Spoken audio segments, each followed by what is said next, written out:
Well, now we can turn our attention to examples number 8 in the following box of terminology. Now, I'm actually going to leave example number 8 as one for you to go ahead and try to practice with at this point in time. Now, it's a slightly complicated function there, but I'd ask you to try to go ahead and pause the video and see if you can actually compute f prime of 1 and give an interpretation of what the final number that this turns into actually means.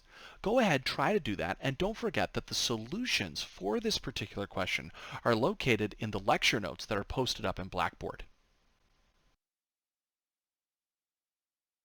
Okay, so hopefully you took some time to try to work through that. You should have gotten to a final answer of 1/3. 1/3 for the limit. And of course what that tells me is that on the graph of f, at the x-coordinate of 1, there is a tangent line with a slope of 1/3.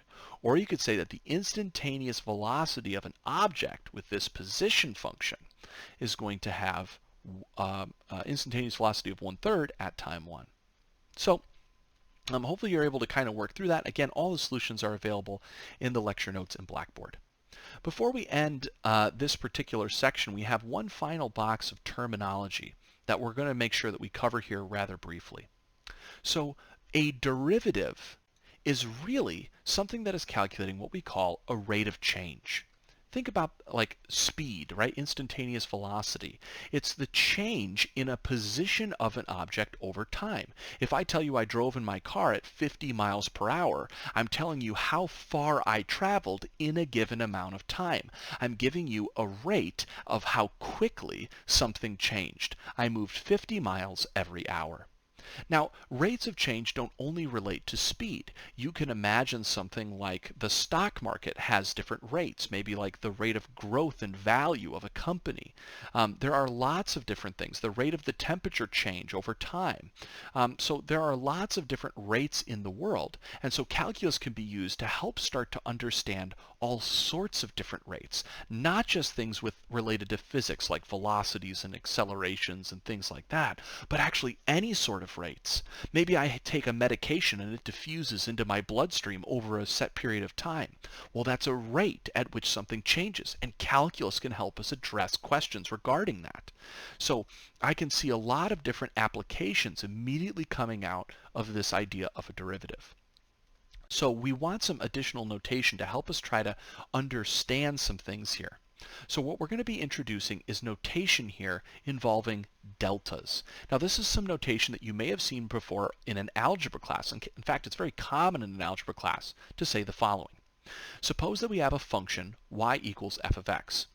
If the value of x changes from a first x value, call it x number 1, to x number 2, we say that there has been a change in the value of x. X has shifted.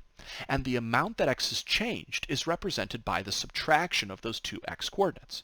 So if I went from a value of 1 up to a value of 4, I made a change of 4 minus 1. I made a change of 3. I went up 3. Okay? So we represent that change by the value delta x. There's then also a corresponding change of delta y. No big surprise, that would be the change in the y coordinates.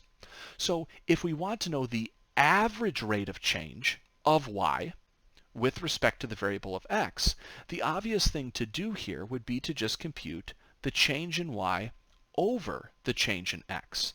So that is, I'm going to be grabbing the differences in the y coordinates over the differences in the x coordinates.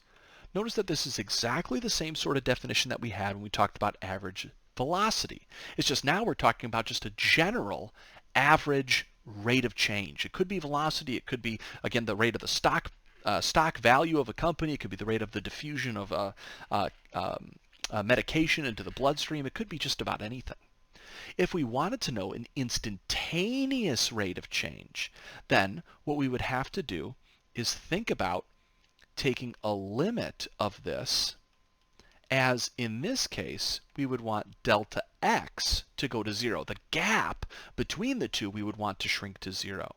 Or another way that we could express this would be to say that we want x2 to slowly move towards x1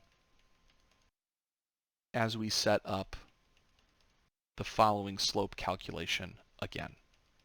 So what we really just have to make sure that we understand here is that this bottom part is again going to be our derivative, right? This would be the equivalent of f prime at x1 because we're trying to find the rate of change specifically at x1. So we have instantaneous rates of change, again, general rates of change applied to a whole bunch of different scenarios, and average rates of change applied to a whole bunch of different scenarios as well. And we'll see this use of the delta x and delta y notation come up rather frequently in sections later on in the semester.